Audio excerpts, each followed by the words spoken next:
Gandang spot mga kuys. Oh. Sarap mag-fishing dito. Nagsukat lang kasi kami dyan eh. Pag nag-deliver ako dito, dadalhin ko yung fishing gear ko.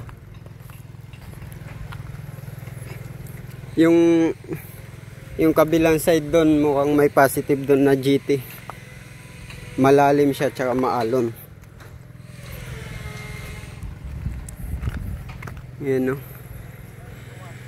Ganda.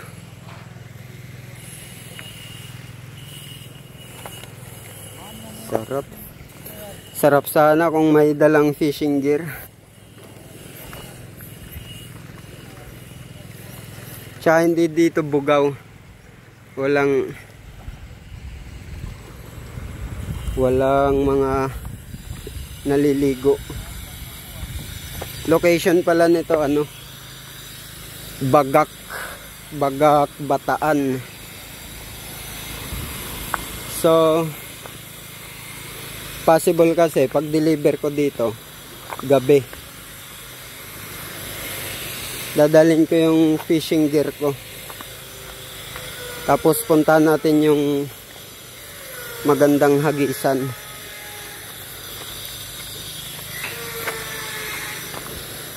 Di ka nga lang basta-basta dito makakapasok kasi ano to,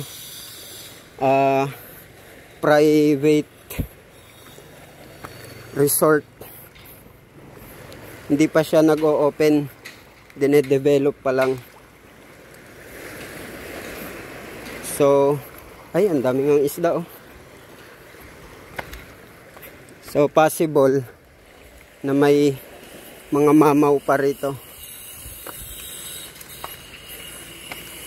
Punta natin yung positive na spot.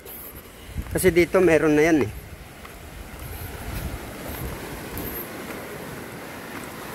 Hindi ako maka-upload ng fishing ngayon kasi sunod-sunod yung bagyo. Ayan. Ito. Positive talaga to. Positive to mga kuys. May mamaw dito. Sunod na punta ko rito, dadalhin ko yung medium heavy ko, tapos popper tsaka yung pencil ko. Napakagandang spot. Walang gaanong tao. Yung mga tao dito dumadaan lang, nakabangka. Ayan oh. Kita nyo yan. Tapos napakalalim dyan. Sarap hagisan.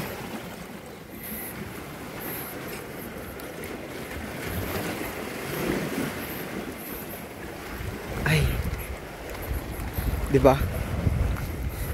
Ang ganda mga kuys. Positive na may mamaw to.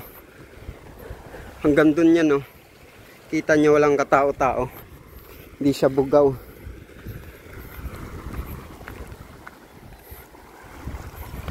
Hindi bugaw yung spot na to.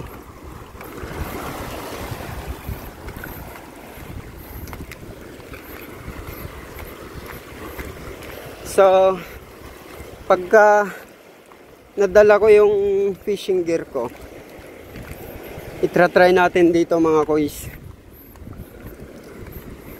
Bali paglalaanan ko to ng ano, sabihin natin isang araw. Pag deliver ko, possible na dumating ako ng gabi. Hagisan ko na siya gabi hanggang umaga. Tapos umaga ulit hanggang hapon. Uwi kami gabi ulit.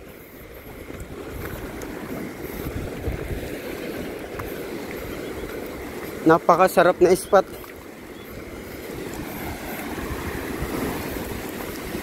Ayan no. Apakalalim ng part na to. So positive talaga to na may mamaw dito. Ayan. Ayan yung ginagawa namin. Yung gagawin na bubong. Kasi sa bubong lang kami. Napakadaming isda mga kuys. Kita nyo yan. Na ano siya na naabutan ng low tide. Hindi ko alam kung low tide yan o high tide.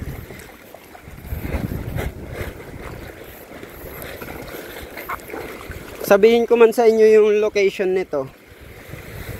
Hindi rin kayo basta-basta makakapasok. Or makapasok man kayo siguro doon, yung side na yon. Tapos lalakarin nyo papunta rito. Napakalayo na. Daming isda rito mga kuys, malalaki. Doon tumago sa ano. Ayun, no. Tumago sa butas, sa bato. So di na mapag-antay, sana mas mapabilis yung project namin dyan. Para malaman ko talaga kung meron o wala. Pero hindi to masasabing wala eh. Napakagandang spot. Tapos walang katao-tao.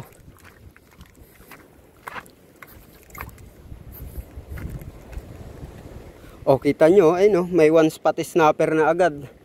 Itong side pa lang na to. May one spot snapper na mga kuys. Ay no, medyo malalaki na yon, good size na. Paano pa kaya doon sa pinakadagat na, doon. Birahin natin ang paper.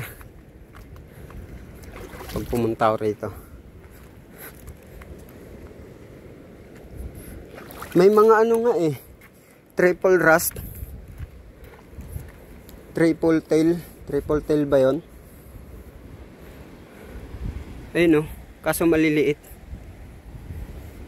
Pero malamang yung malaki andun. Gandun yan no.